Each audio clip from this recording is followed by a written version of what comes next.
Here I have a 3-tier shoe cabinet storage. This is before I put any shoes. It is fully closed and completely assembled. The assembly required 2 people for this job. The instructions were very simple to follow.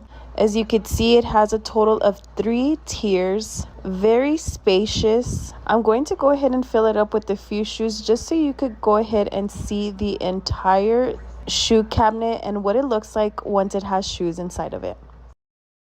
Here I have my 3-tier shoe cabinet. As you can see, it is very spacious. I'm actually still filling it up for now. As you can see, it has 3 different tiers. On each tier, you do get 2 different sections. So you actually get a total of 6 tiers because you get 1, 2, and then each one has 2 different ones. You could place sneakers, sandals, shoes, any type of shoe on here. Another great feature that it has is that it does have the anti-tip, so you could simply drill it into the wall to prevent it from tipping over.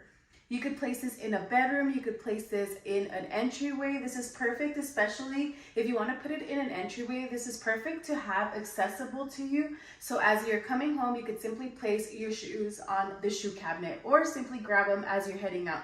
But overall, as you could take a look, check out the appearance. It's absolutely amazing. I absolutely love the way that it goes in and out. It folds in and out. Overall, I would highly recommend 10 out of 10. I'm giving you a close-up of what the shoe cabinet looks like once it is filled and how spacious it is. Again, it has a total of 3 tiers. I didn't fill it up all the way and it still has so much space left for additional shoes. As you can see, the cabinets easily fold in and out. This is a great addition to the home and definitely a space saver. Overall, I would highly recommend. It's available in a variety of colors. If you're looking for a shoe cabinet, then this one definitely is a great buy.